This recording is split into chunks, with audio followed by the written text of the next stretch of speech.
Today I want us to deal with satanic bondage. Jana tulikuwa tunashughulika na vifungo vya dhambi.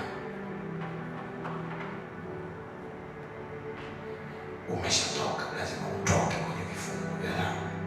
Nataka tuunganishe na vifungo vya kishetani.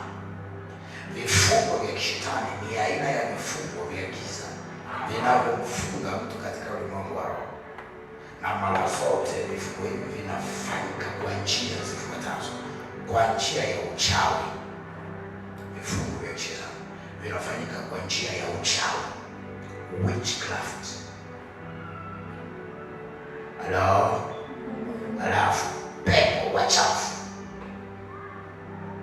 Mara zote vifungo hivi husababishwa na uchawi na pepo wachafu. Wachawi na pepo wachafu. Ukisoma Efeso sura ya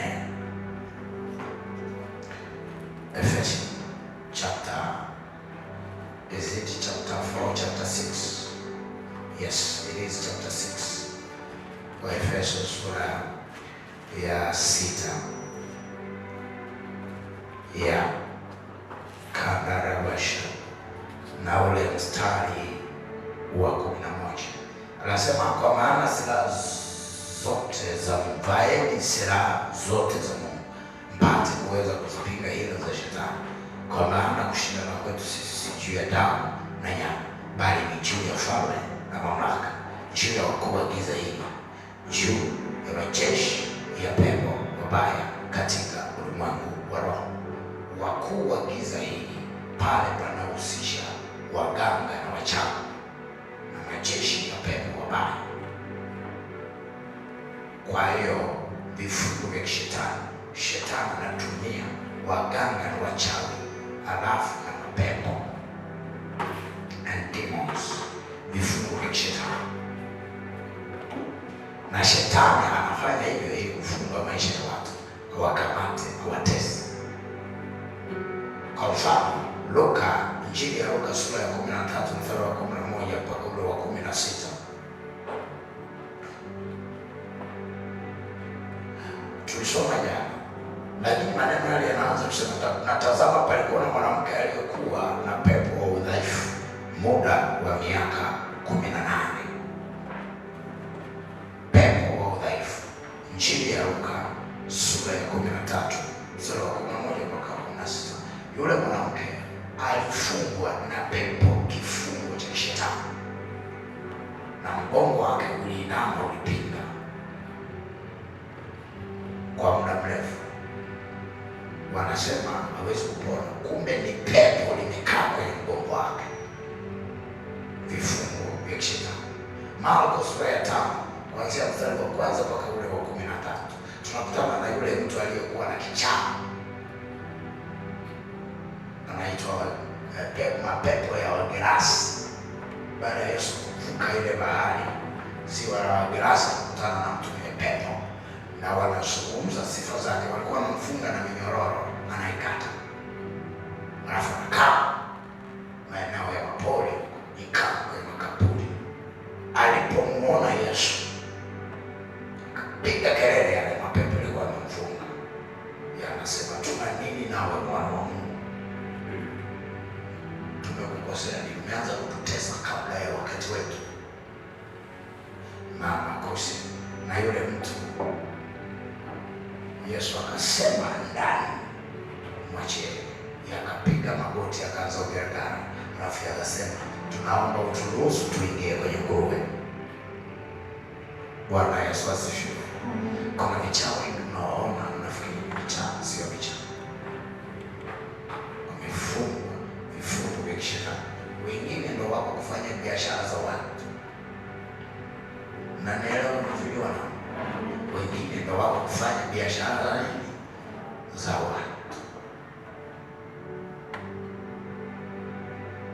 Kuna magonjwa mengine yanasumbua watu. Kijana mdogo kama wewe, cement pressure, sijui nini, sijui sukari, sijui vingine, sio sukari, ni mapepo yameingia, yamejimanifest kwa sura ya kisukari.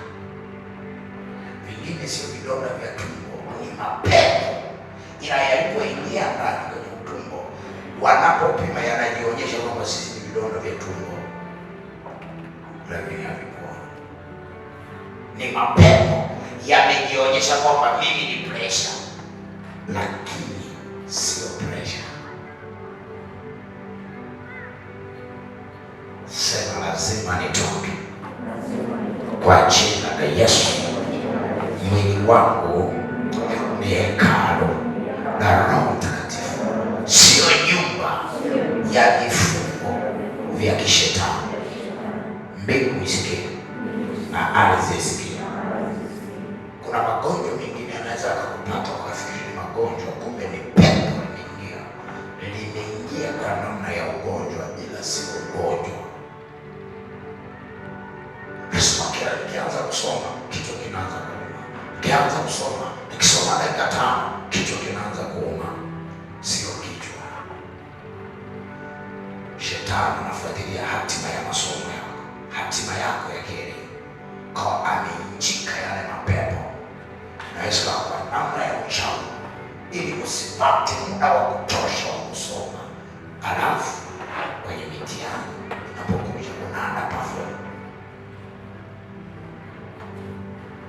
ili upate matokeo ambayo sio ya kwako. Wengine ni mapepo tu ya uvivu. Unaweza kusema akianza kusoma anaanza kulala, yaani akifika tu kwenye kusoma shughuli.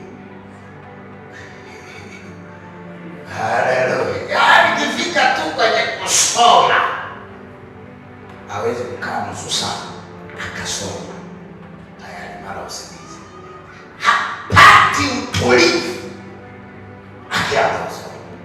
Na kusoma kunahitaji utulivu wa akili, utulivu wa hisia, utulivu wa mwili.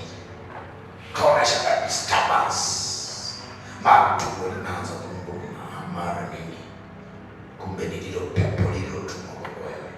Kahakikisha iwe haeleweki shuleni. Sasa kianza kusoma shughuli, kianza kusoma macho kama hayaeleweki. Sema kwa jina la Yesu, kila kifungo cha shetani lazima kiachie. Kuna watu hawasemi. Ukiona jirani yako asemi, ujue amekamata, na leo ataachia tu. Mwangalie jirani yako, mwambie usalama, mwambie chochote ambacho sio cha Mungu lazima kiachie leo. Leo ni leo, asemaye kesho ni Mungu. Sema amina. Sema kwa jina la Yesu, vifungo vyote vya kishetani lazima niachie kwa nguvu za Roho Mtakatifu, by force, by power. Yes. Hatupembelezani, lazima kama Bwana umeniosha moyo kwa damu yako, neema ya kutosha yapatikana kwako Bwana, kwako Bwana naona kisima cha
wote walioonewa na Ibilisi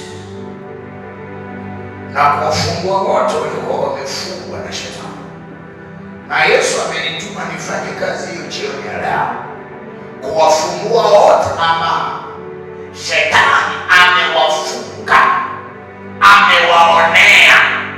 Jioni ya leo niko hapa kwa ajili ya kuwafungua, na ni lazima wafunguliwe.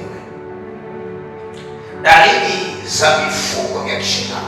Dalili ya kwanza, mkwamo wa kimaisha bila sababu zinazoeleweka. Unakwama kimaisha, sababu hazieleweki. Masomo hayaendi, sababu hazieleweki. Unasoma mitihani, matokeo yanakuja tofauti, sababu hazieleweki.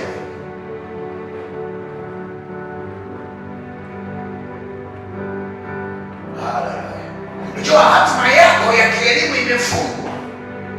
Kila unasoma, lakini sababu za matokeo ambayo hayaridhishi hazieleweki.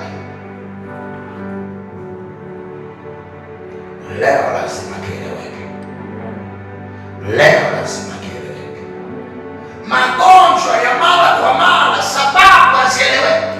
Leo lazima kieleweke. Hebu sema.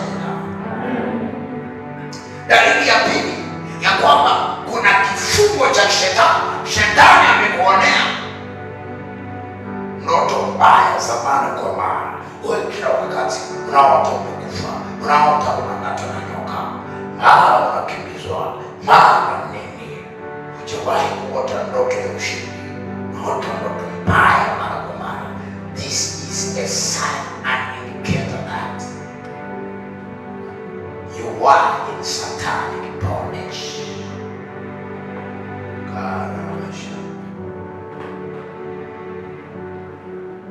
Number 3, hisia za hofu zisizo na msingi. Una hofu, unaogopa. Kuna mtu atakula peke yake hawezi, kulala peke yake hawezi.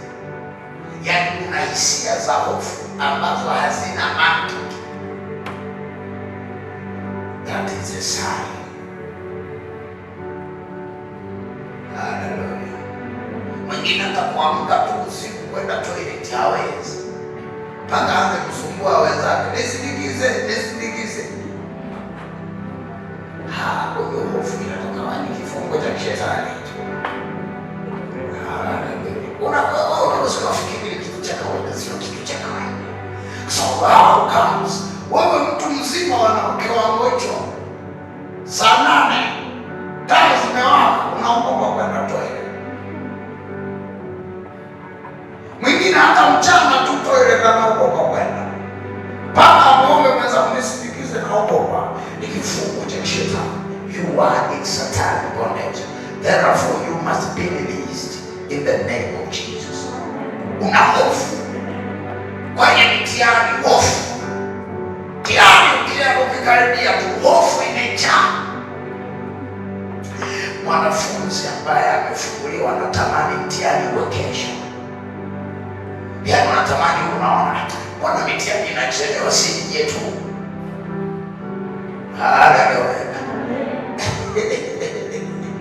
Sasa ndio hao wanafeli kwa sababu ya hisia za hofu. Yaani mtihani, hofu tu ya mtihani inakufanya ufeli.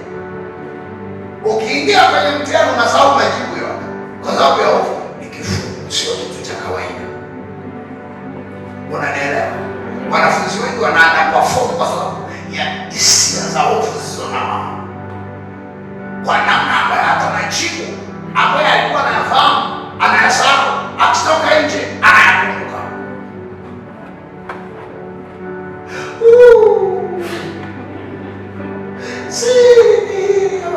Nasema kuanzia leo hakuna hofu kwa jina la Yesu. Watoto wa shetani ndio wao wanaogopa, wao wana hofu. Tuliokombolewa tuko salama. Yesu wetu ni mkubwa, ni simba wa kabila la Yuda, Yaya Juda. Akiunguruma, shetani anapiga magoti, anashangilia, anasema ni Messiah. Namba 4 na mwisho, kushindwa kuendelea kuendelea kiroho na kimwili bila sababu za msingi. How is your spiritual growth? Maendeleo yako ya kiroho. Shaka uelewe. Mtu akisema Mungu ameniambia, wewe unaanza kusema Mungu amemwambia, lakini umekaa kanisani muda mrefu. Yaani hata kumsikia Mungu hujui kwamba Mungu amesema.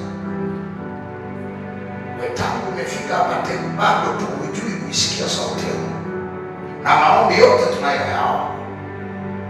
Now you are in satanic bondage. Wewe usimwelewa Mungu, kwa nini usimwelewa Mungu? Ametia giza akili zako, umefungwa. Karama zako hazisongi mbele. Uelewe, yani umo kanisa na wewe ni mtoto wa Yesu. Uelewe wewe una karama gani? Uelewe kuimba uelewe kama unani. Kufundisha uelewe kama unani.